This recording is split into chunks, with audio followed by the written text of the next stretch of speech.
नमस्कार एवरीवन। उदय physics point में आप सबका स्वागत है और हम लोग कंटिन्यू कर रहे हैं एप्लीकेशन ऑफ डायमेंशनल एनालिसिस, जिसके 3 यूज है।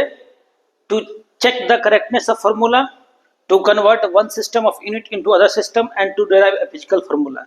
पिछले वीडियो में हमने देखा check the correctness of formula with examples and questions.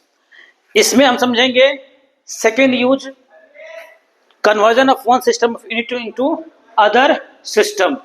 इसमें हम लोग एक काम करेंगे, कुछ एग्जाम्पल और क्वेश्चंस भी देखेंगे ताकि मैटर क्लियर हो जाए, कंसेप्ट बिल्कुल क्लियर हो जाए। ठीक है, चलिए बात करते हैं। हम जानते हैं कि Q इक्वल टू क्या होता है, N1 E1 equal to N2 U2। समझाते हैं एग्जाम्पल के थ्रू। मान लीजिए हमारे पास L है और ये 5 मीटर है, तो 500 सेंटीमीटर भी है ना, या मीटर पर सेकेंड को हम चेंज कर सकते हैं किलोमीटर पर आवर में। चलिए, ये है N1, ये है U1, ये है N2 और ये है U2। अगर हम N1 को छोटा रखेंगे तो U1 बड़ा होगा। N और U के बीच में क्या रिलेशन होता है जी, इनवर्स का रिलेशन होता है। सिंपल सी बात है। अगर कोई फिजिकल क्वांटिटी लेता है तो ठीक है, MLT मान लेते हैं कि M1 L1 T1 are the fundamental unit of MLT in one system. ठीक है, जैसे हम बात करते हैं मोमेंटम की, P इक्वल टू क्या होता है, mv होता है। अगर हम बात करते हैं SI में या MKS में, तो इसका यूनिट जो होगा किलोग्राम मीटर पर सेकेंड होगा। और CGS की बात करते हैं तो ग्राम सेंटीमीटर पर सेकेंड होगा। क्लियर है। अब बात करते हैं, ये देखिए, ये M, ये है L और ये है आपका T। ठीक है, तो एक सिस्टम में है M1 L1 T1, दूसरे सिस्टम में M2 L2 और T2। ठीक है, ये हमने मान लिया। ABC क्या है, रेस्पेक्टिव डायमेंशन। देखिए यहाँ पे पावर 1 है, यहाँ पे पावर 1 है, यहाँ पे पावर मास 1 है, यहाँ पे पावर 1 है मास 1 है। अगर हम यूनिट चेंज करते हैं एक सिस्टम से दूसरे में तो डायमेंशन नहीं चेंज होता है। Keep in mind, dimension change नहीं होता है। जो भी चेंज होगा क्या होगा, केवल वैल्यू यूनिट चेंज होगी, डायमेंशन चेंज नहीं होता है। तो ABC दोनों का सेम रहेगा। E1 कितने के बराबर हो गया, M1 power A L1 power B T1 power C। U2 कितने के बराबर हो गया, M2 power A L2 power B T2 power C। M1 L1 T1 बदले लेकिन ABC सेम रहेगा। हम जानते हैं N1 E1 इक्वल टू क्या होता है, N2 U2। तो N2 निकालने के लिए क्या करना पड़ेगा, N1 E1 अपॉन U2।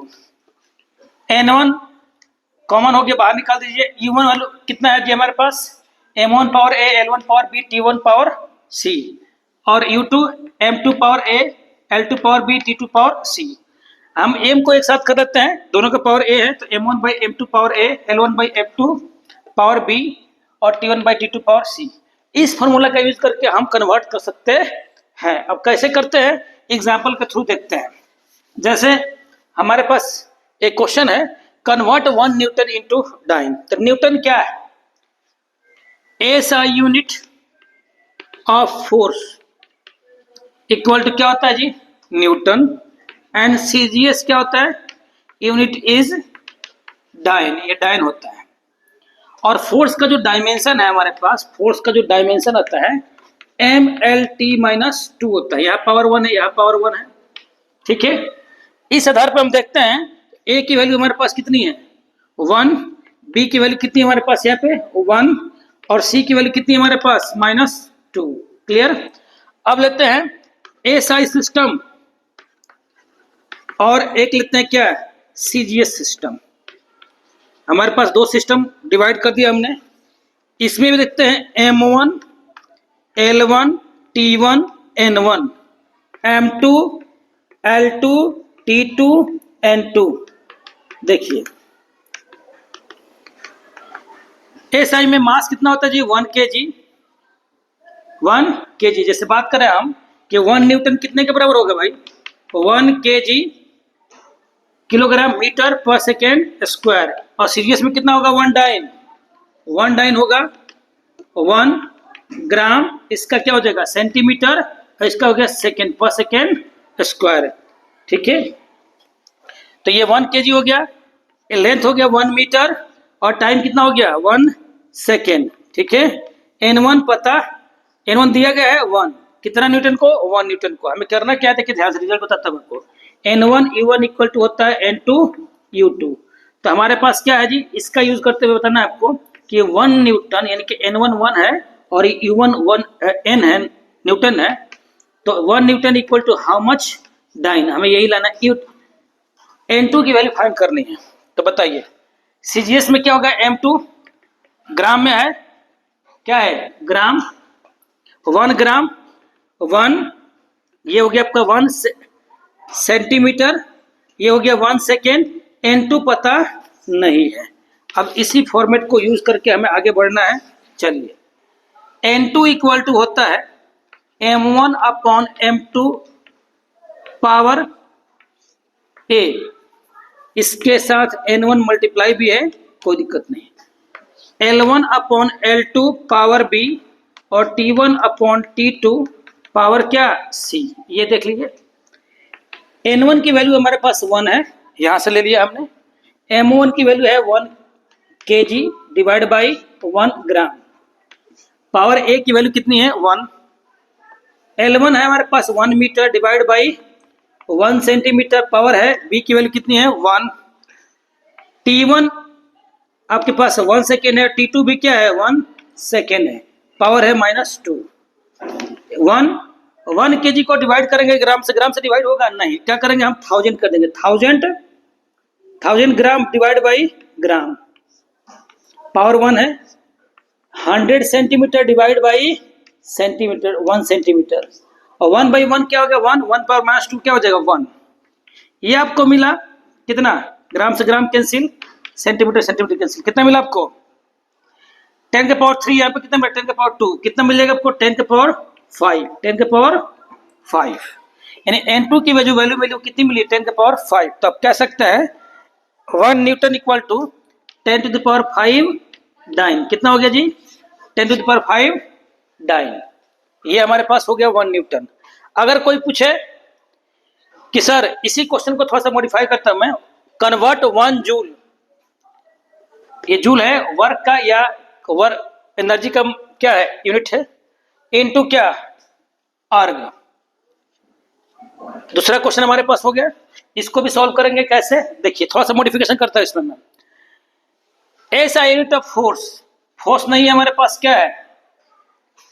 ठीक है, वर्क है। क्या है? वर्क। वर्क या एनर्जी कह सकते हैं। वर्क का ऐसा यूनिट क्या होता है? जूल होता है। और सीजीएस यूनिट क्या होता है आपका? अर्ग होता है। और वर्क का जो एसआई में डायमेंशन होता है वो हो गया आपका mL2T-2। अब हमारे पास ए है 1 बट बी कितना हो गया? 2। इसको भी क्या करना है जी? 1 जूल जो होगा 1 किलोग्राम मीटर स्क्वायर, यहाँ पे स्क्वायर है, और 1 अर्ग जो होगा वो क्या होगा? 1 ग्राम सेंटीमीटर स्क्वायर पर सेकेंड स्क्वायर। केवल क्या चेंज हुआ जी? बी की वैल्यू क्या गई? 2। हमको भी एसआई से क्या करना है? सीएस में कन्वर्ट करना है। सब कुछ सेम रहेगा। यहाँ पे पावर की वैल्यू क्या हो जाएगी? यहाँ पे 1 की जगह क्या हो जाएगी? 2। तो 100 का स्क्वायर कितना हो गया जी? 10 का पावर 4। और यहाँ पे कितना है? 10 का पावर कितना? 3। तो अब ये कितना हो जाएगा? 7। तो क्या कहेंगे? 1 joule equal to 10 to the power 7 क्या हो जाएगा? ये अर्ग हो जाएगा। क्या हो जाएगा? अर्ग। 2 क्वेश्चन हमारे पास हो गए। एक तीसरा क्वेश्चन जो हमने एनसीईआरटी से लिया है वो देखते हैं कैसे सॉल्व करेंगे। तीसरा क्वेश्चन, इसको सॉल्यूशन करते हैं, इसको समझते हैं। देखिए क्या लिखा हुआ है। A calorie is the unit of heat and equal to 4.2 joule. दिया गया है 1 कैलोरी इक्वल टू 4.2 जूल। ठीक है, और 1 जूल जो दे रखा है वो दे रखा है 1 kg मीटर स्क्वायर पर सेकेंड स्क्वायर। ठीक है, suppose we employ a system of unit in which the unit of mass equal to alpha kg। देखिए हमारे पास है एसआई सिस्टम, ठीक है, और इधर है न्यू सिस्टम। न्यू सिस्टम में हमारे पास M2 जो है वो अल्फा kg है। क्या है? Alpha kg। और इधर जो है M1 जो है वो क्या है? 1 kg है। क्या है? 1 kg। ठीक है, अब M2 की बात करते हैं। इसमें देखिए वर्क का जो डायमेंशन होता है वो होता है mL T-2। Ml2T-2। तो यहाँ पे A की जो वैल्यू है 1 है, B की वैल्यू क्या है 2 है, और C की वैल्यू क्या है -2 है। ये हमारे पास दिया गया है। एसआई सिस्टम से हमें कन्वर्ट करना है नए सिस्टम में। M2 M1 M2 L1 हमारे पास हो जाएगा 1 मीटर, इसमें क्या हो जाएगा L2 सॉरी, दिया गया है मास के लिए alpha KG, the unit of length equal to beta metre. ये क्या दिया है बीटा मीटर। इधर आता है T1 जो है 1 सेकेंड, और T2 जो है the unit of time is gamma second. क्या दिया गया है गामा सेकेंड। ठीक है, अब हमारे पास N1 जो है वो 4.2 है और N2 हमें पता नहीं है। N2 के लिए क्या तरीका दिखा था, N1 M1 upon M2 power A, L1 upon L2 power B, T1 upon T2 power C। N1 4.2 है, M1 हमारे पास है 1 kg, 1 kg डिवाइड बाई कितना अल्फा kg पावर 1। L1 हमारे पास है 1 metre divide by beta metre, 1 second divide by gamma second. Power कितना है इसका था, बी वाला कितनी वैल्यू थी 2, और इसका है -2। ठीक है, यानी N2 जो मिल गया आपको हो गया 4.2 kg kg cancel, metre metre cancel, second second cancel. Alpha नीचे है तो क्या हो जाएगा ऊपर जाता, अल्फा पावर -1 हो गया। बीटा है नीचे तो ऊपर जाए तो क्या हो जाएगा माइनस हो जाएगा, माइनस बीटा स्क्वायर, बीटा का -2। ठीक है, और ये गामा के पावर कितना हो जाएगा 2। ये हो गया आपका N2 के वैल्यू। तो पूछा गया है कि 1 जूल जो है 1 kg मीटर स्क्वायर पर सेकंड स्क्वायर, या 1 कैलोरी कितना है 4.2 जूल है। तो न्यू सिस्टम में 1 कैलोरी कितना हो जाएगा आपके पास, ये हो जाएगा 4.2, अल्फा के पावर -1, बीटा के पावर -2 और गामा के पावर 2, इतना हो जाएगा। यही हमें प्रूव करना था।